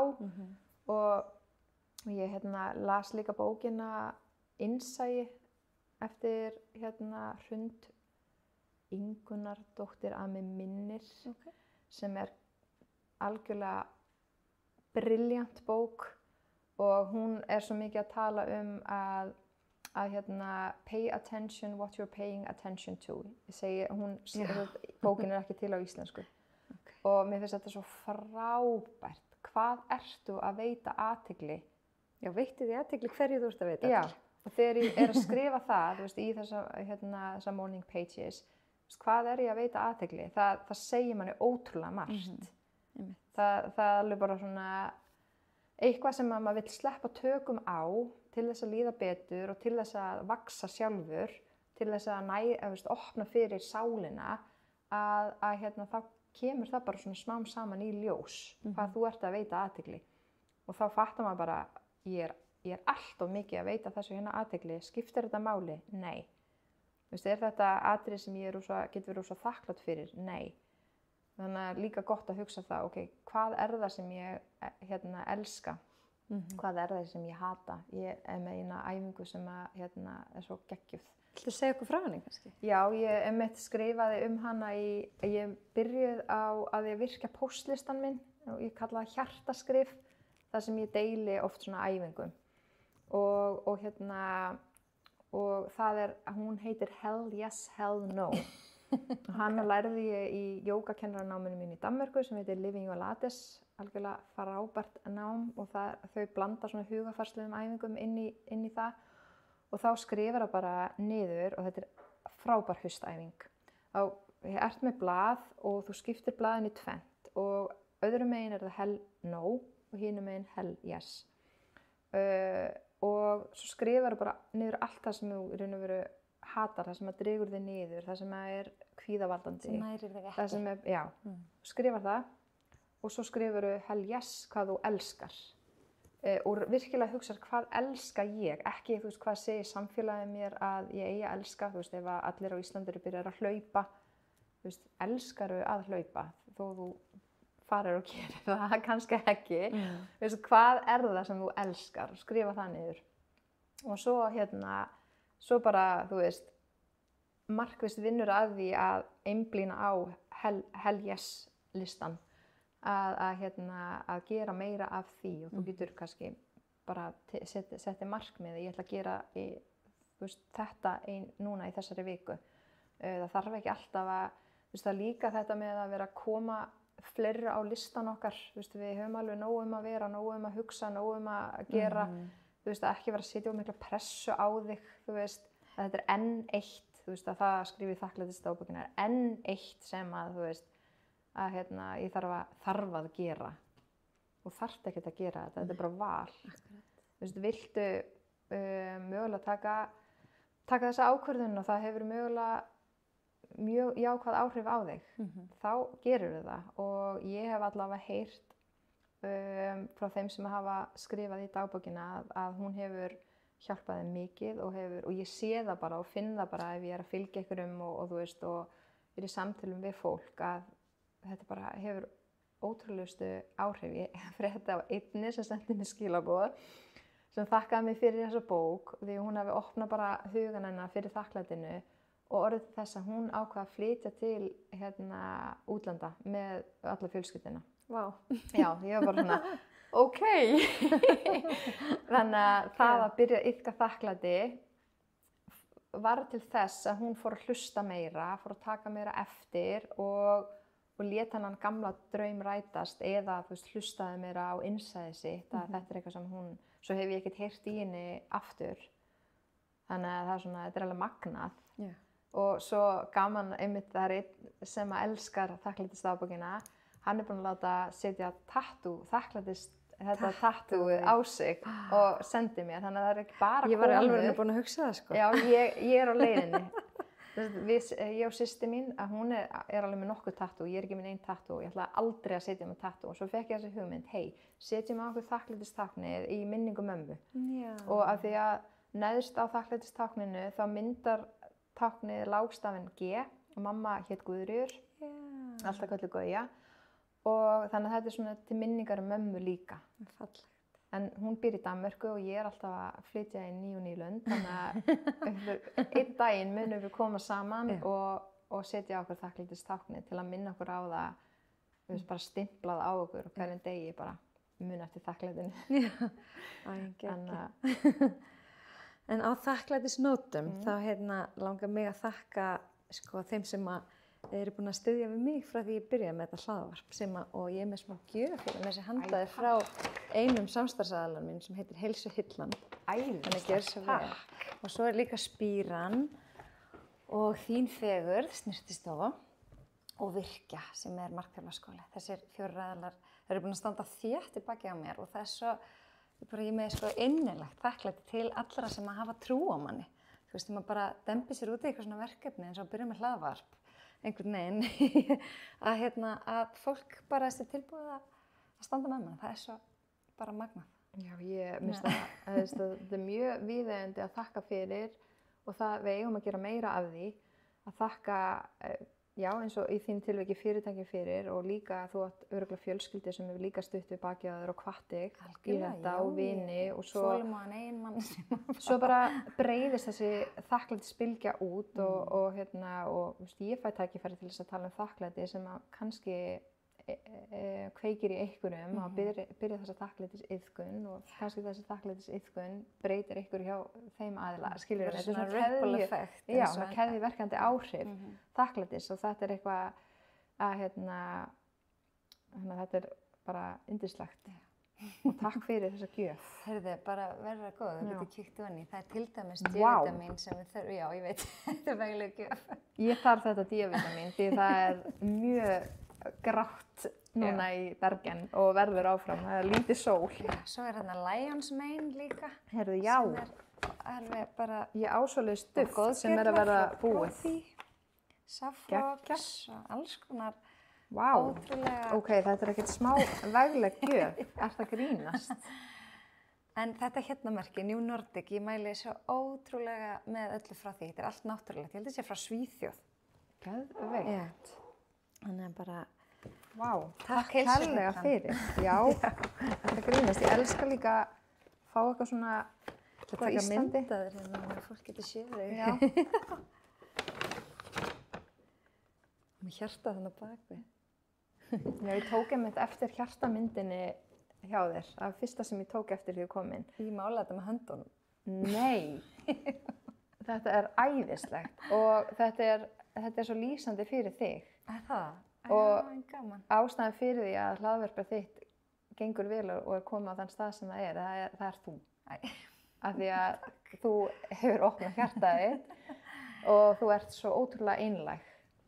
Þannig að já, ég reyni. Já, það er alveg, þú veist, og þetta er einmitt líka svo frábært þegar fólk gerir eitthvað svona, það lætur vaða því það er ekki auðvelt, þú veist, að taka svona ákvörðun og opna hjarta sitt og gera það sem næri sálina þína og svo njótu við góðs að því.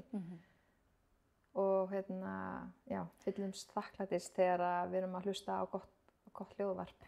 Nei, þetta er bara svo ótrúlega gefandi líka. Ég er að læra svo mikið. Já. Það er svo gaman. Ég get alveg ímyndað mér það. Af því það eru kennarar allstaðar þarna úti. Þú getur lært svo mikið af fólki, bæði fólki sem er að gera eitthvað sem er ekki, sem að stangast á við þín gildi og líka það sem að, svona eitthvað sem þið finnst vera jákvætt. Algjörlega. Og svo lærir maður líka rosalega af öðrum og viðbrögðum annarra og aðra skoðanir. Þá fer maður alltaf inn að endurskoða. Þannig að það er ekki alltaf bara að taka öllu sem heilum sannleik sem maður heyrir.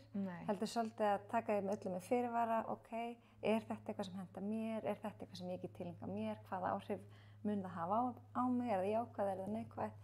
Algjörlega. En með þakklæti þá er ég bara sannfærð að það sé eitthvað sem að getur gert öllum gott. Já, þakklæti fyrir ekki manngreiningarálit, þakklæti, þetta, þú veist, þetta þekkist út allan heim, þakklæti, og er búið að vera í sögunni bara frá byrjun, að tengist alveg inn í mörg trúarbrögð.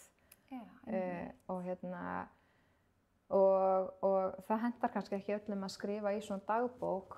Þú getur líka bara skrifað í venjulega stílabók, og ég byrjaði á því, en svo fannst mér það bara, ég þurfti fjölbreytni, ég þurfti svona líka kafa hans dýpra og eitthvað svona leiðbeiningu, svona leiðarvísi, eitthvað svona kennara sem svo hef ég bara trú á því, af því að þessi bók er sköpuð vegna mömmu, þú veist, þannig að þú veist, allt hefur orku, þetta borð, þessi bók, þú veist, allt hefur eitthvað orkutíðni, og bókin er sköpuð af svo miklum kærleika, og ég áttaði mig á því, mamma, hún, veist, ég var rosalega upptekin af hamingju hennar. Það er bara frá því ég var ung. Mér langaði svo mikið til þess að mamma væri hamingjusöm, það skipti mig svo miklu máli.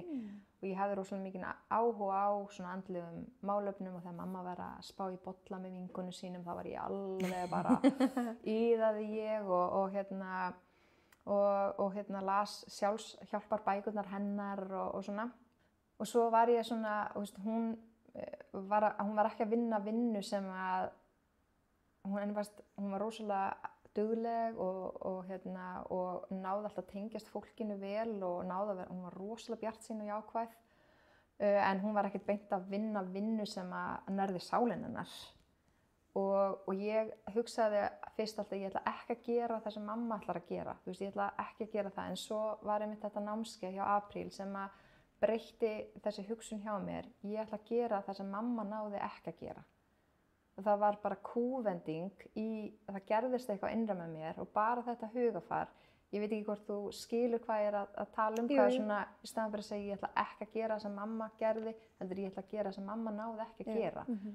Og að virkilega gera það sem að næri mig, og það sem er svona, eitthvað svona sköpun, eitthvað sem ég hef fram að færa í þessum heimi, og þá varð þakklætisdagbókin til, að því það var mamma sem kenndi mér fyrst og fremst þakklæti. Og já, þannig að þessi bók er ekki bara bók, þetta er ekki bara dagbók, það er svo mikill kærleikur í henni og kraftur. Og þegar að fólk kemst í tæri við það, að þá talar það bara, þetta er ekki bara dagbók, það er eitthvað. Og já, það er svona einhverju töfrar. Er það ekki bara góð lokaorð, eða er ég að gleyma að spyrja einhverju sem þig langar sérstaklega að koma? Nei, ég held ekki. Ég geti talað þakklæti bara allan daginn út og inn, en ég held þetta sé bara frábær endapunktur. Já, kannski bara hver getur fólk fylgt þér? Já, ég myndi segja að ég væri frekar virk á Instagram, Töfrakistan. Og svo er ég með töfrakistan.is heimasíðu, og þar getur líka gerst meðlimur á hjartaskrifum, sem er bara póstlistinn minn. Og svo fæst bókin í öllum helstu bókaverslunum og á fleiri stöðum og á heimasíðunni. Já, það er dásamlegt. En bara takk, elsku nafna mín, fyrir að koma. Takk fyrir að bjóða mér inn á heimilið. Já, fallaði heimilið þitt og já, vera partur af þessu frábæra verkefni hjá þér. Æ, takk fyrir. Og svona í blálokin þá langar mig að þakka ykkur hlustendum. Ég er svo ótrúlega þakklát fyrir það að þið skuli gefa ykkur tíma til þess að hlusta á efnið sem að ég er að gefa út. Að ég veit að það að auka þekkingu sína á ákveðnum sviðum og taka heilsuna í eigin hendur, það hefur ekki bara áhrif á ykkur sjálf, heldur eru þið svona eins og boðberar og með því að framkvæma þá hafið þið jákvæð áhrif á alla í kringum ykkur. Bara með því að bæta eigin heilsu þá eru við góðar fyrirmyndir. Þannig að bara takk fyrir ykkur. og takk fyrir að fylgja mér á hlaðvarpinu með lífið í lúkunum og Heilsu Erla á Instagram.